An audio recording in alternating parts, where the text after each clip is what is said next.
Bugün Çislağa, hürmetli vatandaş,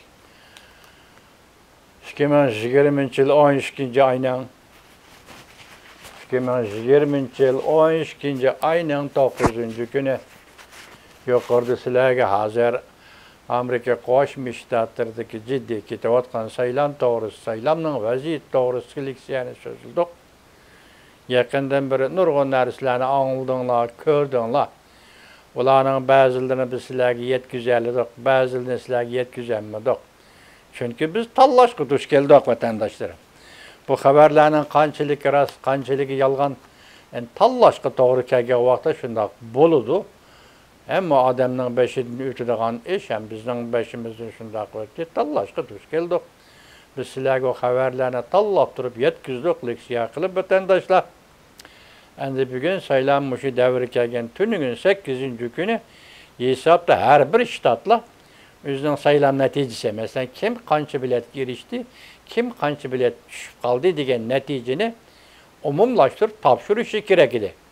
Benim bilişimçi ihtimal devlet meclisiga tapşırdığan iş bolsa gerek. Tapşırışı gerekti. Leki şu tapşırdığan günde 8. günde şundaq moyun bir günde yani tuyuksuz özgürüşü. Bu özgürüş nime deseniz 7. günü Texas Ştat Amerika'nın yukarı sotqa arz kıldı. Bu yerdeki kaide eğer saylam jarayonida bir ştat bir xiloflik saylam qonuni xiloflik intizom xiloflik qiladigan bo'lsa asli saylam tinch ve asoyishli ichida o'tayotgan o'tkazgan ikkinchi bir shtatning natijasiga ta'sir ko'rsatadigan ish bo'lganlikdan shunga shundoq ziyonga uchragan shtatning arz qilish huquqi. Bu yerda necha zamondan beri biz 3 nafar advokatni ko'rdik. Birinchisi Prezident Trumpning advokati Giuliani. İkincisi, bularga münasibetsiz aldı. Dastlabda münasibetlik idi, keyin ayrılıp gitti. Advokat, ayol kishi advokat Sidney Powell. Üçüncüsü, yani Prezident Trump'ның şahsi yoki iş ustidagi advokati Len Wood. Bu 3 nafar advokatning faoliyatlarini ko'rib turdik. Ba'zi faoliyatlarni sizlarga yetkazdik, ba'zilari qilib qoldi chunki qo'yilayotgan gaplar bak yirik, keskin bo'lganligi uchun biz onu hozircha ishlatmadik vatandaşlar. Endi 3 advokat deyli, 3 advokat shunday faoliyat qildi deyli. Endilikda bularning faoliyat qilib arz sungan masalan Wisconsin shtatida, masalan Georgia shtatida sungan arzlari ba'zi yerda qabul qilindi, ba'zi yerda qabul qilinmadi, rad qilindi. Shunday bo'lsin bu 3 advokat, 3 nafar advokat to'xtamay ishildi. Ahırda 7. günündə əmdi bu ərzni şəxsilə və ya advokatlar emas, bir ştat. Amerika Qo'shma Shtatlarının çoğun ştatı Texas ştatı ərz qıldı. Əndi bu ərzə qoşulub yuqarı nima dedik? Yəni 10 ştat qoşuldu degan gap. 10 ştat qoşulsa Texas ştat bilan qo'shganda 11 ştat. Hozir saylamda shunday saxtipazlik ko'rildimi? Nizomnoma qoidalarga xiloflik qildigan ish ko'rildimi? Biz oxiri 3 nuqtada arz qilinganligini sizlarga topshirdik vatandoshlar.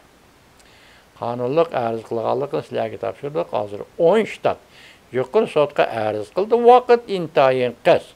Payshanba kuni tushdan keyin buning natijasi o'tirg'i chiqishi mumkin degan gaplar hozir to'g'ri betga chiqdi.